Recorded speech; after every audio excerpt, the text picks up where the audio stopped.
उपचुनाव के नतीजों से पहले प्रदेश में सरगर्मी बढ़ने लगी है। नगरीय प्रशासन मंत्री भूपेंद्र सिंह से विधायकों का मिलने का सिलसिला लगातार जारी है। एक के बाद एक विधायक मंत्री भूपेंद्र सिंह से मुलाकात करने उनके बंगले पहुंच रहे हैं। इसी कड़ी में बसपा विधायक संजीव कुशवाहा ने भी उनके बंगले पहुंचकर मुलाकात की। इस दौरान संजीव कुशवाहा से खास बातचीत की हमारे ब्यूरो चीफ आकाश सेन ने। मध्य प्रदेश में 28 विधानसभा सीटों पर वोटिंग जो है संपन्न हो चुकी है और अगर हम बात करें तो जैसे जैसे जो है मतगणना की तारीख नजदीक आ रही है, राजनीतिक समीकरण यहां पर बदलते हुए नजर आ रहा है। हमारे साथ बसपा विधायक संजीव सिंह कुशवाहा जी मौजूद है, उनसे बात करेंगे।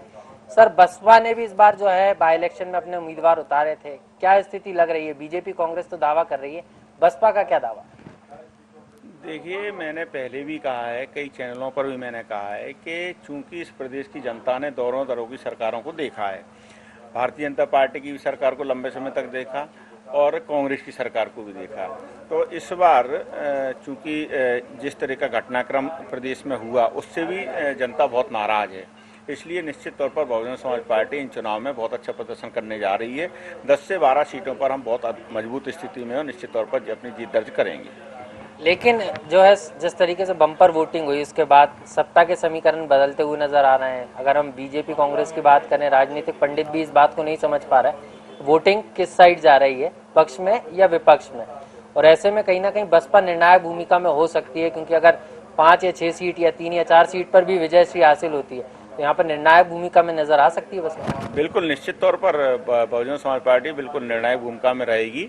और जैसा कि आप कह रहे हैं कि भाई राजनीतिक पंडित भी अनुमान नहीं लगा पा रहे हैं, तो निश्चित तौर पर जो परिणाम आएंगे वो चौंकाने वाले आएंगे और बहुजन समाज पार्टी के पक्ष में आएंगे। तो बहुजन समाज पार्टी से फिर तो संपर्क भी हो रहा होगा, बीजेपी से भी संपर्क हो रहा होगा, कांग्रेस से भी लगातार फोन आ रहे होंगे। और अभी से, क्योंकि संजीव कुशवाहा जी तो वो पूरा दौर देखा है जब 25 लोग एक साथ जो है मिलकर बीजेपी में शामिल हो जाते हैं। नाम ये भी आता है कि कुशवाहा जी भी गए थे। ये तमाम चीजें पूरी राजनीति में आप भी कहीं ना कहीं दिखे थे। तो अब क्या लग रहा है, क्या अभी मौजूदा स्थिति क्या है? कांग्रेस की तरफ से भी कॉल्स आ रहे हैं, बीजेपी की तरफ से? नहीं, कॉल्स नहीं आ रहे ना, कांग्रेस की तरफ से आ रहे हैं ना बीजेपी की तरफ से आ रहे हैं। मैं तो आप बैठे ही हुआ हूँ रामपाल सिंह जी के, आप खुद ही देख रहे हैं।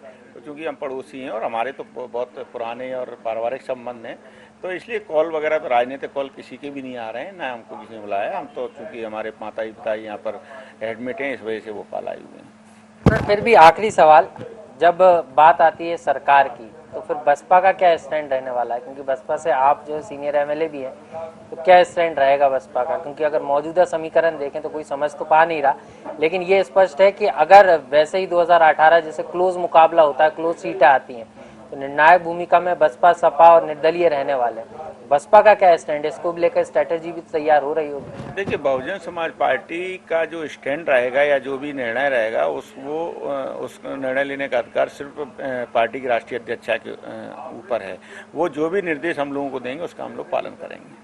तो कुल मिलाकर अगर हम बात करें तो बसपा भी अभी अपने पत्ते खोलने के लिए तैयार नहीं है, क्योंकि बसपा को भी ये बेहतर तरीके से पता है कि अगर अभी पत्ते खोल दिए तो उस समय स्थिति जो है परिवर्तित हो सकती है। यही कारण है कि अभी बाई इलेक्शन में जिस तरीके से बम्पर वोटिंग हुई है, कोई भी राजनीतिक पार्टी जो है अपने पत्ते खोलना नहीं चाहती, जो साफ तौर पर बता रहा है कि कहीं ना कहीं जो जनता का जनादेश है वो सबको चौंकाने वाला। और यही कारण है कि हर पार्टी अपने तरीके से इसको लेकर मतगणना के पहले ही न सिर्फ तैयारी करने में जुट गई है, बल्कि इस बात का अनुमान लगाने में जुट गई कि जब जनता का जनादेश आएगा तो हमें करना क्या है। कैमरा पर्सन नारायण के साथ आकाश सेन, IND 24 भोपाल।